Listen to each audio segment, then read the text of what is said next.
എല്ലാവർക്കും നമസ്കാരം. കൂട്ടുകാരെ, നമ്മുടെ പ്രിയപ്പെട്ട ഗാന്ധിജിയെ കുറിച്ച് എല്ലാവർക്കും അറിയാമല്ലോ. ഗാന്ധിജിക്ക് കുട്ടികളെ വളരെയധികം ഇഷ്ടമായിരുന്നു. കുട്ടികൾ ഗാന്ധിജിയെ സ്നേഹത്തോടെ ബാപ്പുജി എന്നാണല്ലോ വിളിച്ചിരുന്നത്. അദ്ദേഹത്തിന്റെ ജീവിതത്തിൽ ഉണ്ടായ ഒരു ചെറിയ സംഭവമാണ് ഞാൻ നിങ്ങളുടെ മുന്നിൽ പറയാൻ പോകുന്നത്. ഒരു ദിവസം ഗാന്ധിജി തന്റെ മുറിയിൽ എന്തോ സാധനം തിരയുകയായിരുന്നു. വിലയേറിയ ഏതോ സാധനം നഷ്ടപ്പെട്ടതിന്റെ വിഷമം അദ്ദേഹത്തിന്റെ മുഖത്തുണ്ടായിരുന്നു. ഗാന്ധിജി തന്റെ മുറി മുഴുവൻ അടിച്ചു പിറക്കുന്നത് കണ്ട് തന്റെ കൂട്ടുകാരൻ ചോദിച്ചു, എന്താണ് ഇങ്ങനെ അടിച്ചു പിറക്കുന്നത്? എന്തെങ്കിലും നഷ്ടപ്പെട്ടോ? അപ്പോഴേക്കും താൻ തിരുന്ന സാധനം കിട്ടിക്കഴിഞ്ഞിരുന്നു. കിട്ടിപ്പോയി.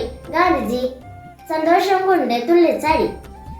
അപ്പോൾ അതൊരു കുറ്റി പെൻസിലായിരുന്നു.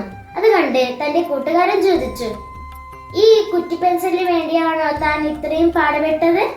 ഞാൻ പുതിയത് വാങ്ങിത്തരുമായിരുന്നില്ലേ? ഗാന്ധിജി അപ്പോൾ പറഞ്ഞു, പുതിയ പെൻസിലിനേക്കാൾ വിലയേറിയതാണ് എനിക്ക് ഈ പെൻസിൽ. കാരണം ഇതെനിക്ക് ഒരു കൊച്ചു കുട്ടി സമ്മാനിച്ചതാണ്.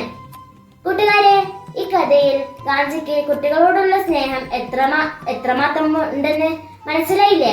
എല്ലാവർക്കും എന്റെ സ്വാതന്ത്ര്യ ദിന ആശംസകൾ.